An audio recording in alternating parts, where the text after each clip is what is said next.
In the second part of Susan Chaney's play, Beyond the Ash Tide, Cornish history mingles with memories of Cat and Millie's childhood.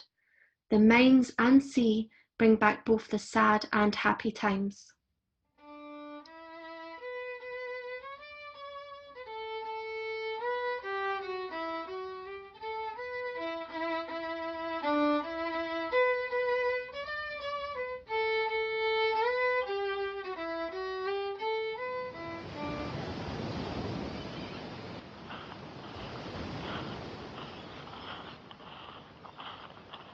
Spooky place. Look at those great mounds of ash. It wasn't like this when we were kids.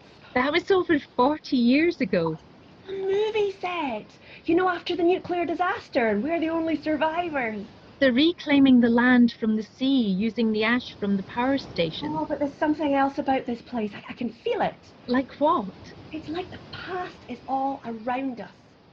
Oh, really, I don't know what you're talking about. And even if we could turn back time and be children again, would you want it to be the same? I don't know. Some of it was pretty shit. It's our age, I suppose, and because Simon died, I find I am thinking about the past a lot. Yeah, me too. Well, especially since we got down here. I've been thinking about Sammy. Oh, he loved it here, chasing sticks and rolling in all kinds of muck. Remember when he went missing? And Mr. Bettons found him out on the road, past Nancladra. Why do you think Mum told us? I mean, about how Sammy's back was broken, but he was still alive. But she didn't tell you that, Millie. Did. It was dark and I was waiting up for her to come back with Sammy. And I remember the door opening and the way the light fell in a triangle across the quilt. No, she told us downstairs in the kitchen, and she just said that we would never see Sammy again because he was sleeping and he wouldn't wake up. You know what really pisses me off sometimes, Kat? You always think you're right because you're the oldest. Oh, tough shit then. I know, because she only told me the truth when I was 18. She cried. I mean, she said that it had haunted her for years, and I told you a few months after that. Are you sure? Absolutely. But if you're right, then And I am. It means that I've spent the whole of my adult life believing something about my mother that wasn't true.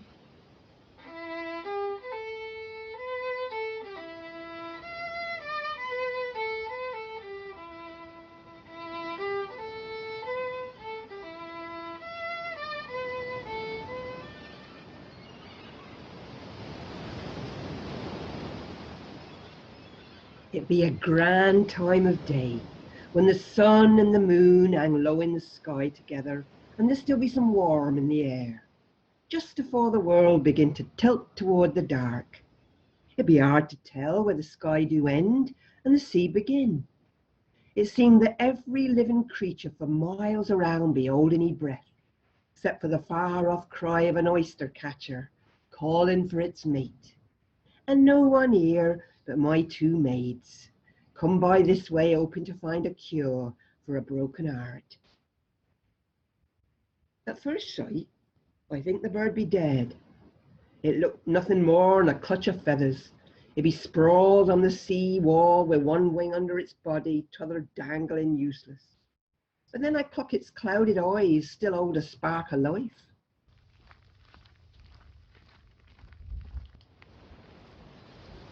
Let's walk up on the sea wall, Millie, like we used to. Oh my God, there's a bird down there trapped on the slope. Oh, poor thing, but it's dead. No, it's trying to lift its head. Look at it, Millie. I don't want to.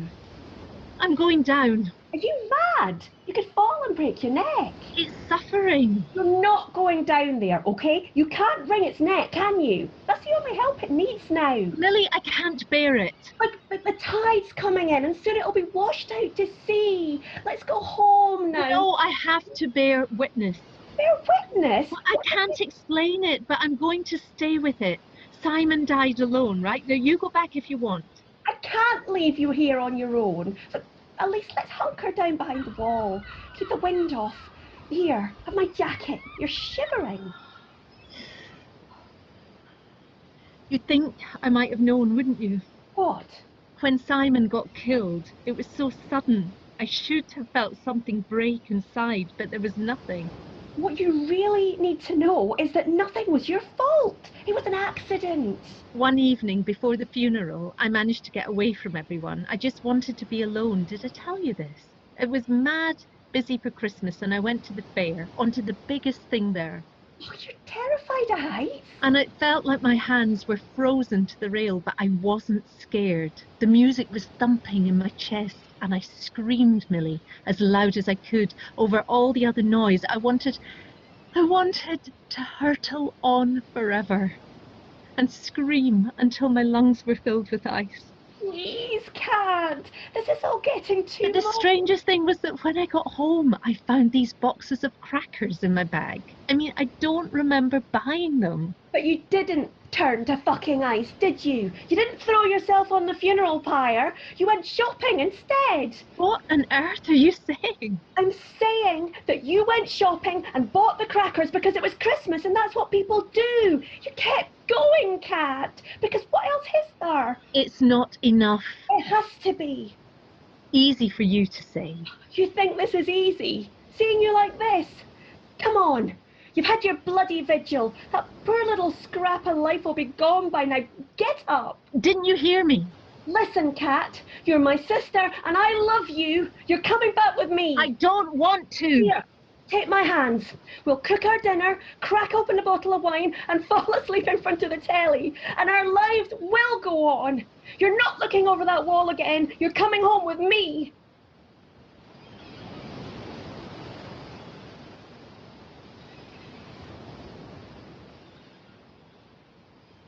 The breeze be freshening now, with the sea running before it, as the waves, edged with a dirty froth, slap hard against the wall. The sound of the sea gets louder as the waves rise. 'Tain't possible to say whether the bird still be alive or no, as the waves tourney in the swirling foam. He be right at the edge, then sucked back into the black water. As the twilight deepens, I fancy that I maybe hear the sound of millions of pebbles and the bones of tiny creatures being ground down until they be nothing but grains of sand. The ocean be tugged onward by the pulling of the moon. I mind the weight of the years pressing the forests into coal, coal that be burned to ashes, and ash that made the ground I'm standing on. In time this place will thrive. That can be the only certain thing. The marram grass will grow back. Thrift, campion and sea pinks run riot along the shore again. The tamarisk trees, the brambles, hawthorn, bracken and gorse will sink their sturdy roots deep into this land once more and take hold. Next time I look, the bird be gone.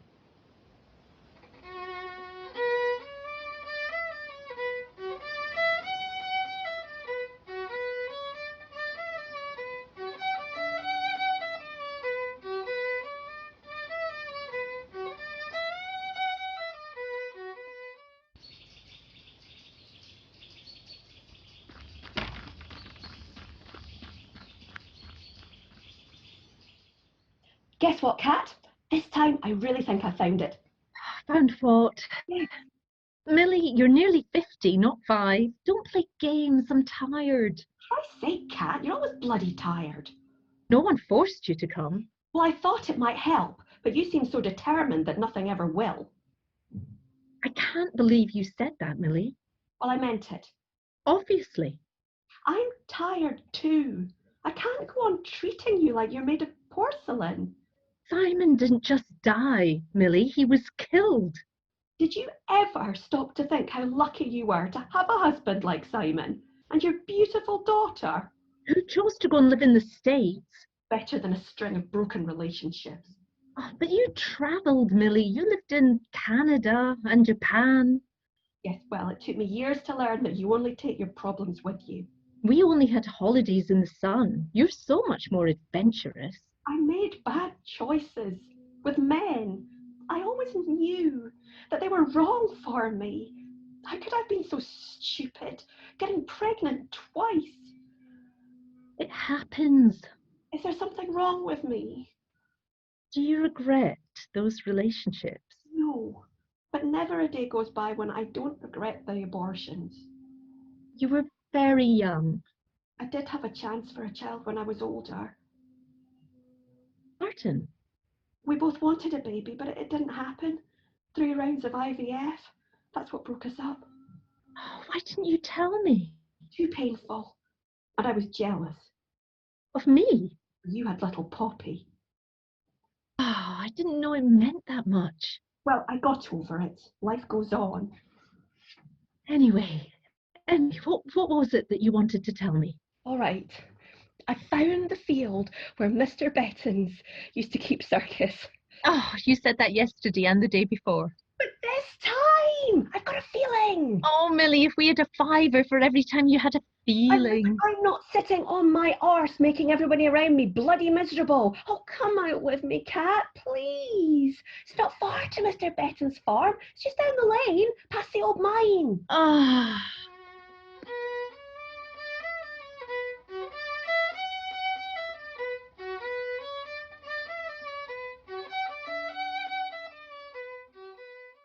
I reckon I knew the maid's mother better than most, and she weren't that bad underneath all those airs and graces.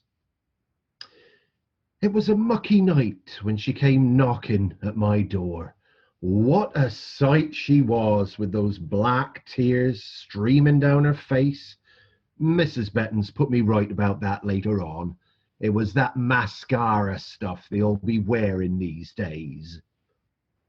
Mr. Bettins, I'm sorry to be disturbing you, but I've come to ask if you could do me a small kindness.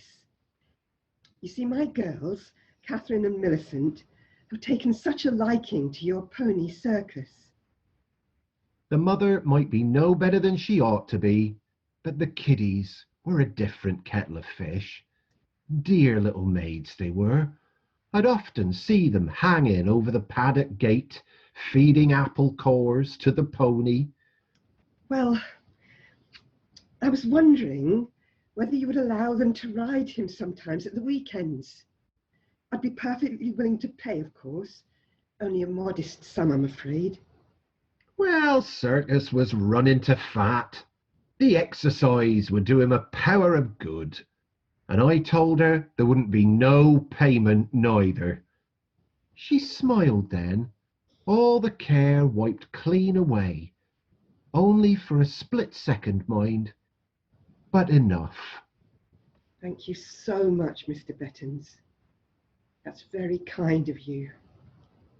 But would she come in to dry herself off in front of the fire, take a dish of tea and some saffron cake with me and Mrs. Bettins?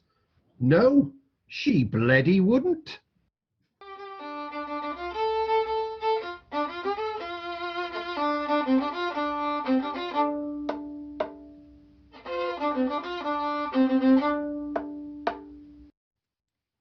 Beyond the Ash Tide was written to be performed at Leith Festival in June of this year.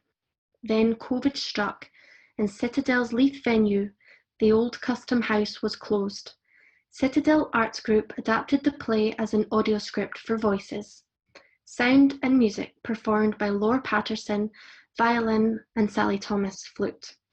We welcome your feedback to this website, www.citadelgoesviral.com.